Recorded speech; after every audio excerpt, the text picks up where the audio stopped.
सर्वार्थ सारिके शरण्ये त्र्यंबके गौरी नारायणी नमस्तुते। जय माता दी। आप सभी पर माँ भगवती कृपा सदैव बनी रहे। दोस्तों, आज हम सुनेंगे दुर्गा सप्तशती पाठ अध्याय 4, जिसके सुनने मात्र से ही माँ भगवती कृपा सदैव आपके ऊपर बनी रहेगी और आपकी समस्त मनोकामना पूर्ण होगी। तो दोस्तों, ध्यान पूर्वक मन में माँ को स्मरण करते हुए इस अध्याय को पूरा सुने, इससे माँ प्रसन्न होती हैं। और इसके लिए आप कमेंट में माँ जय माता दी अवश्य लिख दें, ताकि आप सभी पर माँ भगवती अति प्रसन्न हो और आपकी समस्त मनोकामना भी पूर्ण करें। तो दोस्तों, चलिए सुनते हैं दुर्गा सप्तशती पाठ अध्याय 4। महर्षि मेधा बोले, देवी ने जब पराक्रमी दुरात्मा महिषासुर को मार गिराया और असुरों की सेना को मार दिया, तब इंद्र आदि समस्त देवता अपने सिर तथा शरीर को झुकाकर भगवती की स्तुति करने लगे। जिस देवी ने अपनी शक्ति से यह जगत व्याप्त किया है और जो संपूर्ण देवताओं तथा महर्षियों की पूजनी है, उस अंबिका को हम भक्ति पूर्वक नमस्कार करते हैं। वह हम सबका कल्याण करे। जिस अतुल प्रभाव और बल का वर्णन भगवान विष्णु, शंकर और ब्रह्मा जी भी नहीं कर सके, वही चंडिका देवी इस संपूर्ण जगत का पालन करे और अशुभ भय का नाश करे। पुण्य आत्माओं के घरों में तुम स्वयं लक्ष्मी रूप हो और पापियों के घरों में तुम अलक्ष्मी रूप हो और शतकुल में उत्पन्न होने वालों के लिए तुम लज्जा रूप होकर उनके घरों में निवास करती हो। हम दुर्गा भगवती को नमस्कार करते हैं। हे देवी, इस विश्व का पालन करो। हे देवी, हम तुम्हारे अचिंत्य रूप का किस प्रकार वर्णन करें। असुरों का नाश करने वाले भारी पराक्रम तथा समस्त देवताओं और दैत्यों के विषय में जो तुम्हारे पवित्र चरित्र, उनका हम किस प्रकार वर्णन करें। हे देवी, त्रिगुणात्मिकता होने पर भी तुम संपूर्ण जगत की उत्पत्ति का कारण हो। हे देवी, भगवान विष्णु, शंकर आदि किसी भी देवता ने तुम्हारा पार नहीं पाया। तुम सबकी आश्रय हो। यह संपूर्ण जगत तुम्हारा ही अंश रूप है, क्योंकि तुम आदि सबकी आदि भूत प्रकृति हो। हे देवी, तुम्हारे जिस नाम के उच्चारण से संपूर्ण यज्ञों में सब देवता तृप्ति लाभ करते हैं, वह स्वहा तुम ही हो।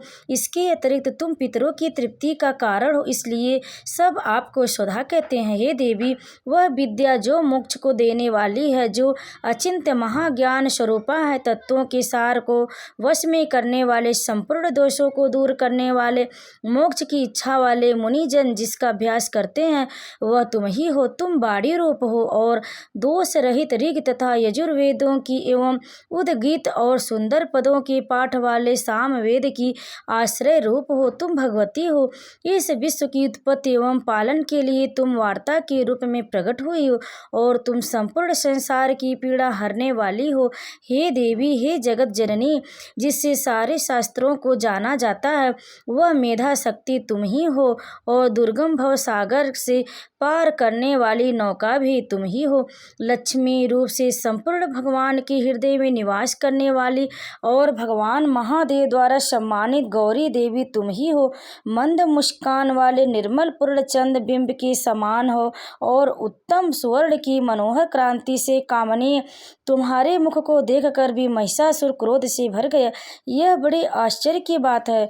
और हे देवी, तुम्हारा यही मुख जब क्रोध से भर गया तो उदय काल के चंद्रमा की भांति लाल हो गया और तनी हुई भौहों के कारण विकराल रूप हो गया, जिसे देखकर भी महिषासुर के शीघ्र प्राण ही निकल गए।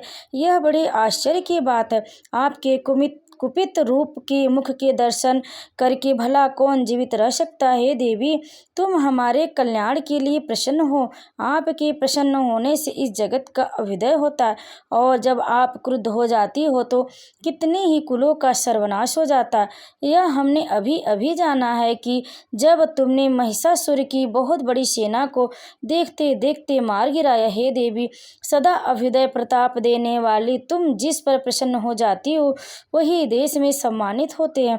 उनके धन यश की वृद्धि होती है, उनका धर्म कभी शिथिल नहीं होता और उनके यहाँ अधिक पुत्र पुत्रियां और नौकर होते हैं। हे देवी, तुम्हारी कृपा से ही धर्मात्मा पुरुष प्रतिदिन श्रद्धा पूर्वक यज्ञ करता है और धर्मानुकूल आचरण करता है और उसकी प्रभाव से स्वर्गलोक में जाता है, क्योंकि तुम तीनों लोकों में मनवांछित फल देने वाली हो।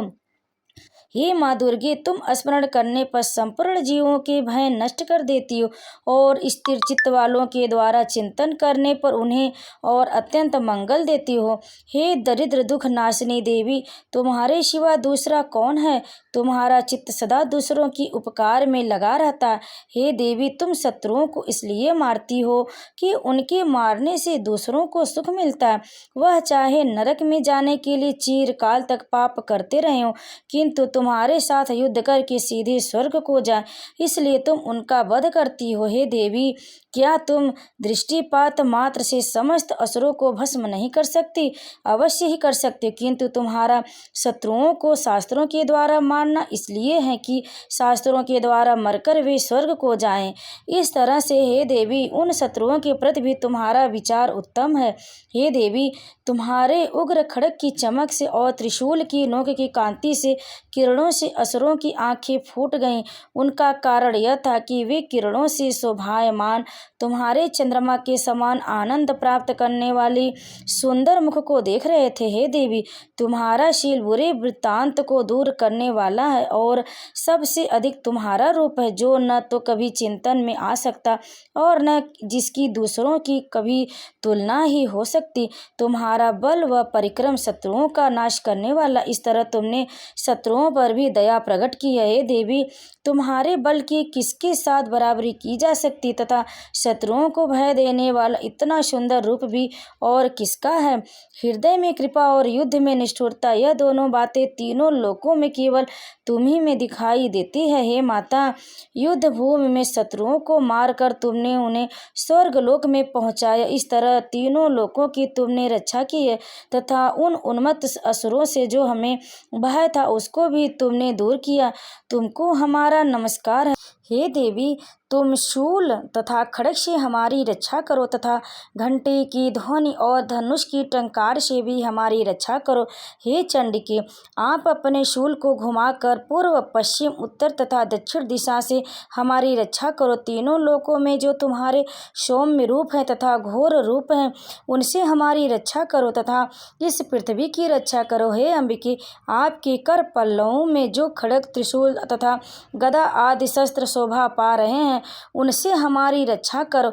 महर्षि बोले कि इस प्रकार जब सब देवताओं ने जगत माता भगवती की स्तुति की और नंदवन से पुष्पों तथा गंध अनुलोपों द्वारा उनका पूजन किया और फिर सबने मिलकर जब सुगंधि व दिव्य पुष्पों द्वारा, धूपों द्वारा उनको सुगंधि निवेदन की, तब देवी ने प्रसन्न होकर कहा, हे देवताओं, तुम सब मुझसे मन वांछित वर मांगो। देवता बोले, हे भगवती, तुमने हमारा सब कुछ कार्य कर दिया, अब हमारे लिए कुछ भी मांगना बाकी नहीं रहा, क्योंकि तुमने हमारे शत्रु महिषासुर को मार डाला है।